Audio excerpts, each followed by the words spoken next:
Қызылорда облысы Шиелі ауданында мына қазіргі таңда мен мынау жаңағы кент әкімі Амангелді Шералыұлы, сосын жаңа Дәулеткүл Назарбаева, Қанат Асхат деген сол жаңағы кенттің мамандары, сосын бас маманы, мына кенттің өз әкімі мынау кешегі мәселе бойынша мынау видеоға шыққан 3 кісіге, 3 анаға жанайқайын айтқан. Акты толтырамыз, бұдан кейін алмаймыз жұмысқа деп осындай айтқан екенсіздер. Енді актыны ол толтыратын өзі заңдылығы болады. 3 күн жұмыстан қалса, біреумен төбелессе, біреуді ұрса, сабаса, сот шешім шығарса, сондай жағдайда. Енді 46 градуста жұмыс істеп жүрген кісілерге, жанын қинап жүрген кісілерге 46 градуста кабинеттеріңіздер өздеріңіздер шықпадыңыздар. Сол кезде кешегі циклонда 17-18 жаңағы июнь күнгі циклонда мынау барша халық көрді. Сол кезде 46 градуста жаңағы көшені тазалап жүрген. Сосын мынау билікке келіп алып, мынау акты толтырамын, сен ондайсың, сен мұндайсың деп ондай әрекеттерді жаңағы халыққа пайдалана берсеңіздер, мынау сіздерге де мынау акты толтыратын жоғары жақта өздеріңізден жоғары кісілер бар. Мысалы, мынау облыс әкімі Нұрлыбек Нәлібаев деген кісі бар, прокуратура бар, еңбек инспекциясы бар, сот бар, көп қой толтыратын сіздерге де актыны. Мынау адам деген сыйласу керек деп ойлаймын.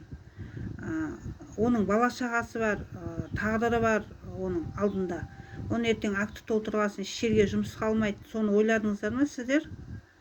Мына шындықты айтқан үшін акты толтыра берсеңіздер, шындықты айтты деп, жазды деп, әкімге барды деп акты толтыра берсеңіздер, ол қай заңда жазылыпты? Әкімге барса, Аманат партиясына барса, акты толтырыңдар деген. Мына Шералыұлы Амангелді, Дәулеткүл Назарбаева сіздерге сұрақ. Актыны қандай жағдайда толтыратын сіздер енді оқып жаттап кодексті білмейсіздер ма? Көрінген нәрсеге акты толтыра беру үшін отқан жоқ шығарсыздар өз жерде басшы болып. Екінші мәселем мынау жасөспірімдер мәселесі. Жасөспірімдер мәселесі бойынша мынау жұмысқа алу. Өткенде анау жаңағы менің каникулым деген бағдарлама ашылды. Енді барып райсоветтен сұрасам, ойбай, мынау балаңыз оқуға түсіп отыр, ол кедергі болады, мына базаға тіркелсе, жаңа налог төлейді, сондай кедергілер болады деп, жалпы мынау жасөспірімдердің бәрін алмай жатыр екен, студенттерді, сосын мынау талапкерлерді. Сонда менің каникулым деген бағдарлама телевизордан айтылады, ол орындалмайды. Мен сол жағын түсінбей отырмын. Үшінші мәселе, мынау базарда, сауда орталығында мынау продукты қымбаттап кетті. Күнделікті тұтынатын өнім. Мынау Шералыұлы Амангелді, сіз мына кент әкімі, әкім бол, халқыңа жақын бол дейді. Сіз неге базарға кіріп қадағаламайсыздар? Бір мәшинеге мініп аласыздар, зум жиналыс дейсіздер, азаннан кешке дейін жиналыс.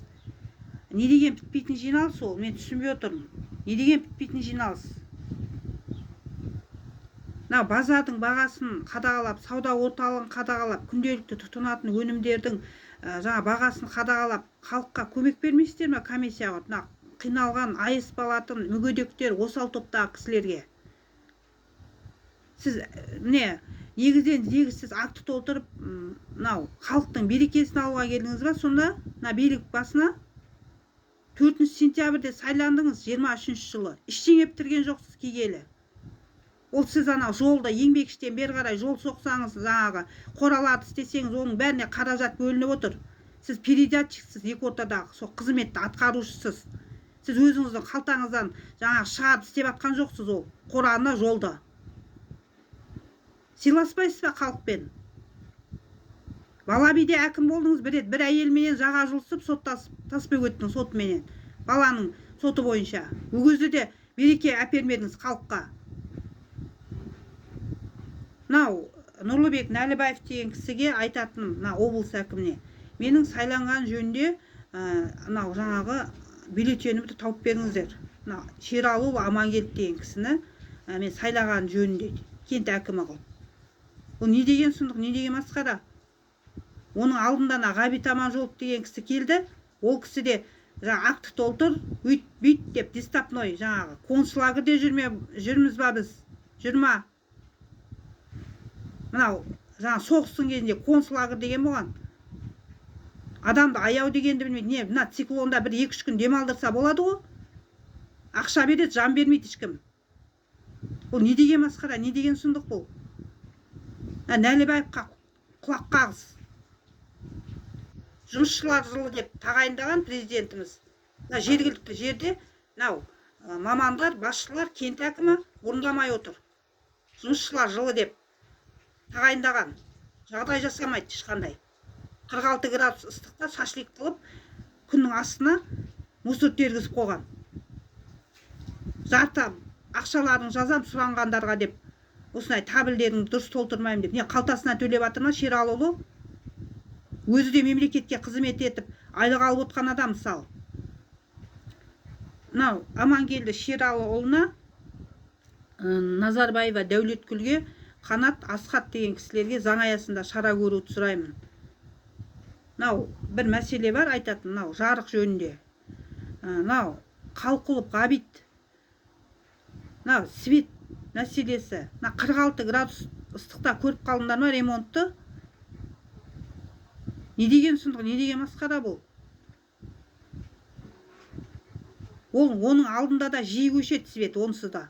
Кеңес одағында қалған жаңағы трансформаторларың, Кеңес одағында қалған столбыларың деген әлі тұр. 45-ші жыл соғылған дей ма?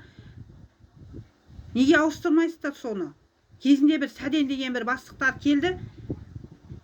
Ол кісі жаңағы қылмыстық іс қозғалды ма, сотталып кетті. Қазір суда істеп жатыр инженер болып. Жерге тимейді ғой, билікте кісілер сотталған күнде де жерге тимейді. Қарапайым кісілер сотталса, оны өмір бақи есіктен кіргізбейді. Сондай жаңағы үрдіске айналған ауданда. Күзде, салқын кезде істеуге болмай ма светті? 46 градуста шашлик қып адам, вентилятор жоқ, мұздатқыш істемейді. Ол енді ақшасы барлар жеке трансформатор сатып алып, қосып отырды кеше. Енді бұдан кейін күзгі ауада салқынмен істеуге болмай ма ремонтты? Обязательно сон 46 градусқа күндерін қарап қалма. Қалқұлов Ғабит, Серік, сендерге айтатын. Алмас адам Сатқалиевке үстеріңнен 15 күн сайын хат жолдап отырам, сон арқылы ек өтінішпен. Осы істеген қорлықтарың ба, бүкіл продуктыңыздың бәрі лақтырып жетіп далаға, сасып. Холодильниктегі. Жұмыс мәселесі,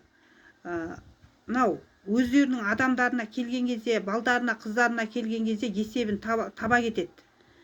Ал сыртта қарапайым халықтың балдар, қыздар жұмысқа тұру керек болса, жаңағы ойбай жоқ, анау ғой, мынау ғой, заң бойынша кәмелетке толмаған ғой, болмаса заң бойынша жаңағы қағаз түгел емес қой, ключі дұрыс емес қой деп жаңа бюрократизмге бар. Көреміз ертең, кәмелетке толмаса толады, тірі болса, аман болса, ден сау болса. Сол көзі көреміз. Егер тағы сондай сылтау шығатын болса, мен жұмыстан сіздердің өздеріңізді босатуға мен ықпал жасайтын болам.